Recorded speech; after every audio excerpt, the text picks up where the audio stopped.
Hello everybody, welcome to my channel. Before starting my video, if you didn't subscribe my channel yet, please do, and do not forget to turn on notifications as I'm sharing everyday great contents for you.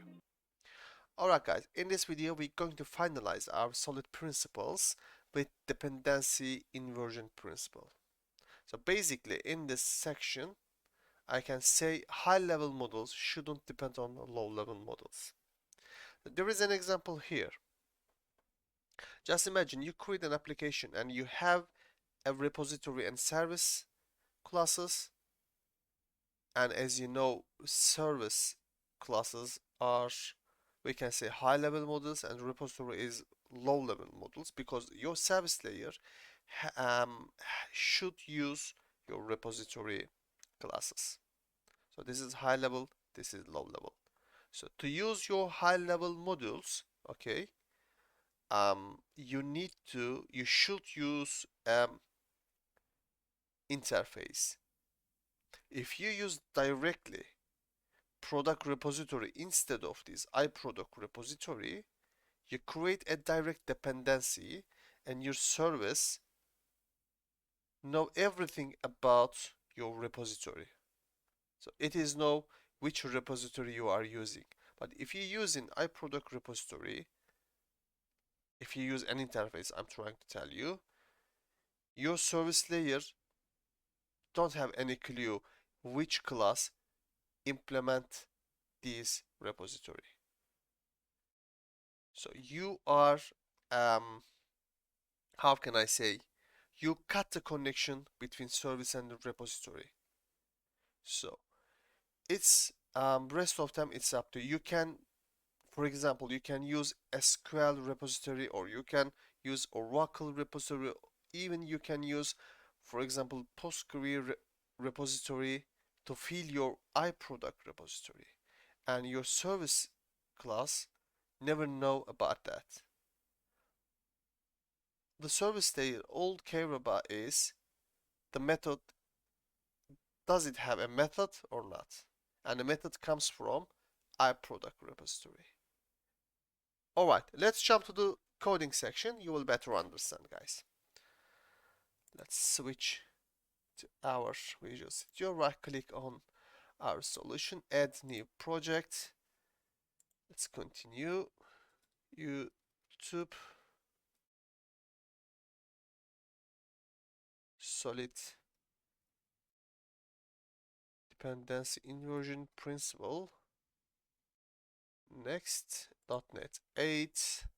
Alright, I'm going to create a class. Let's say product.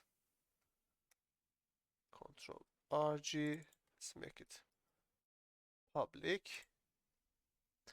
Okay, I'm going to, first of all, let me have a look my PowerPoint. Yeah, I'm going to create the product repository. All right, and in this product repository, okay, actually I'm going to create instead of product repository from, let's say, SQL. All right, and I'm going to create another product repository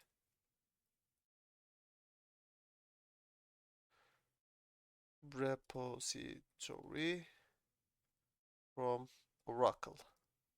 All right, perfect. Let's create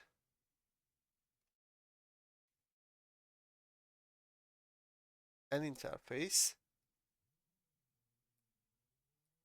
public interface iProduct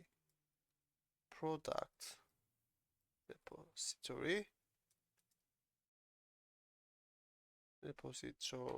perfect.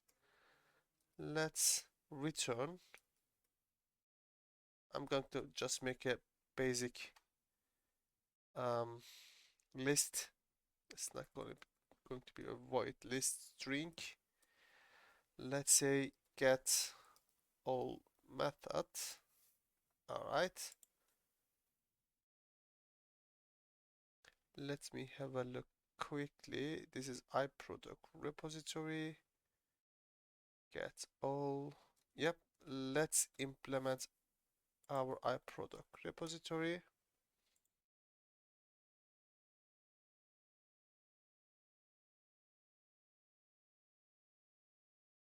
Perfect.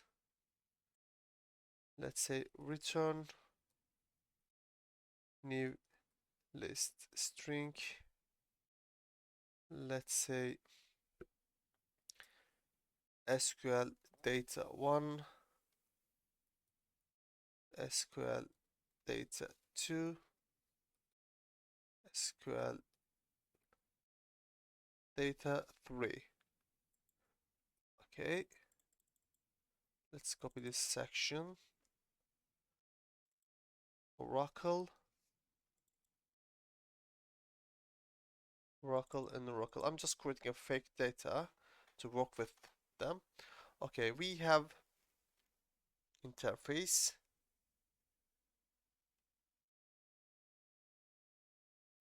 Actually, before using the good solution, I'm going to use bad example first. Let's make this section command line. Okay, let's comment this line as well. All right, we have product repository from SQL and Oracle, right? Okay, so now I'm going to create my product service. All right, let's call our product repository from SQL.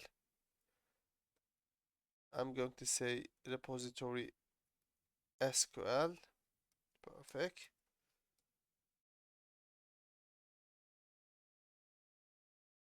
Public product service. This is my constructor. Okay.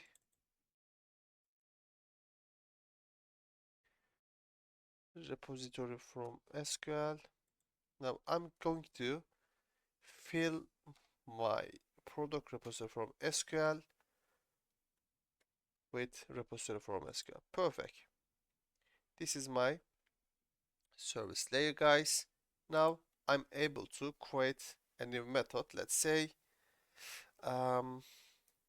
list, let's say public list string get all, let's say service. All right,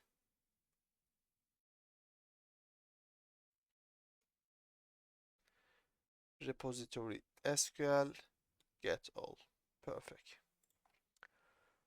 We need to return, right? All right. Okay.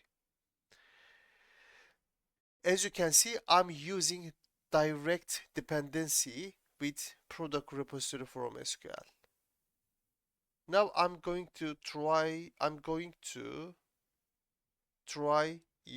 use this class in my program.cs file and try to change my codes, and you will see what kind of pros and cons. Actually, we don't have any pros. What kind of cons we have.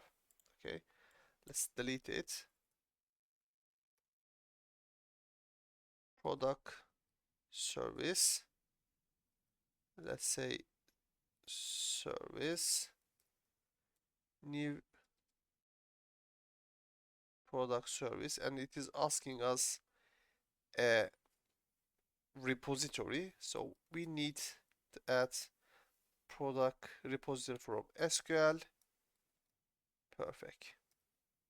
Let's close it. Okay, let's call our service, and what is our method? Get all service. Close, and let's see the result. Actually, let me have a look. We need to see all data, right? Okay, let me have a look. We need to return each data to use for each. subscription service. Okay, let's console write line item. Okay, we're going to see all data now. Let's right click on it, set the startup project.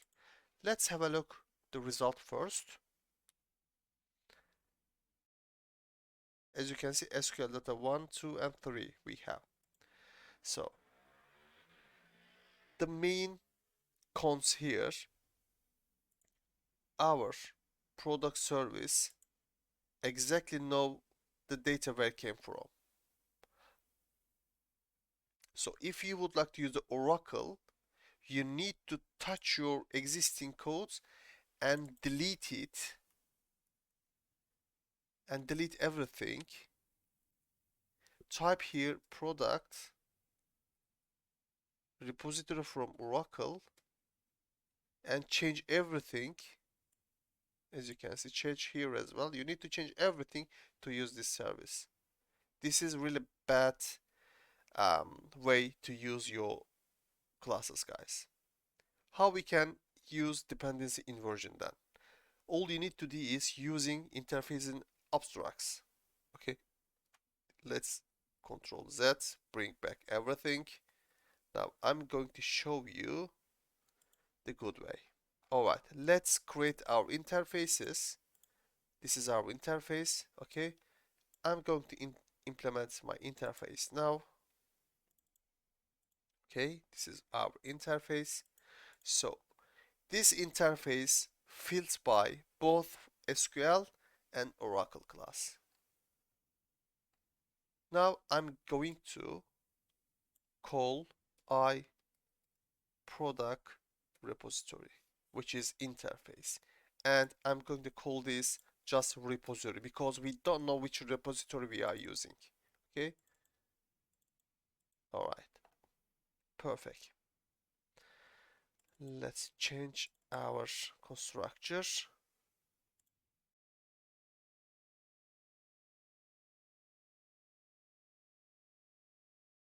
Just copy and paste mate. Okay, all right. Repository and repository.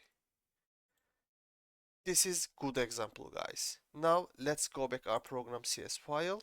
Okay, this is product service, new product service, and product repository from SQL has been called. Let's run your application. It's going to work again.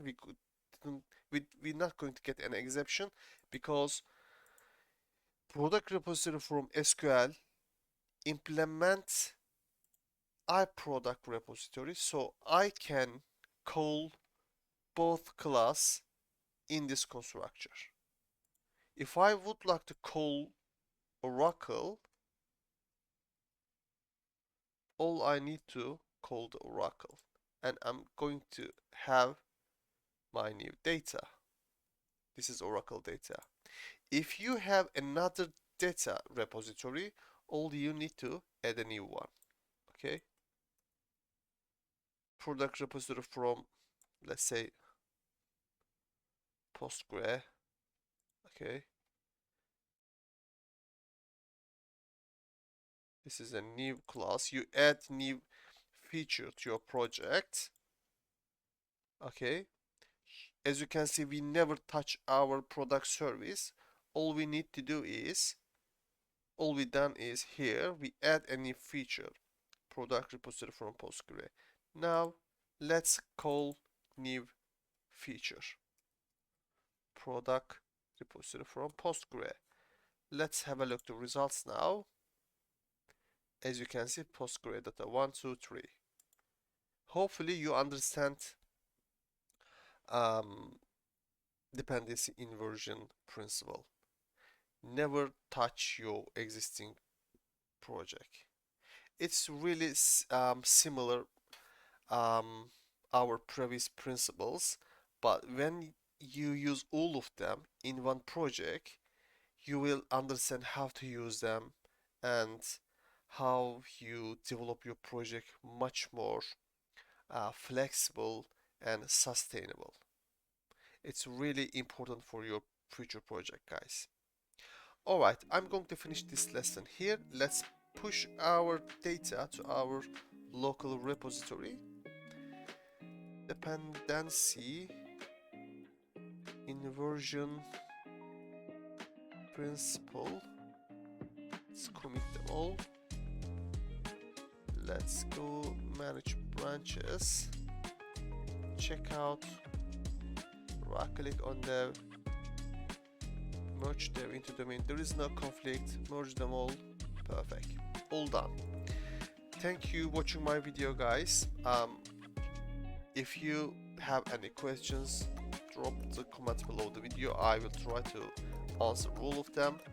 If you like the video, I will really appreciate it. It really motivates me to create new content. Take care of yourself. See you on the next lesson. Bye bye.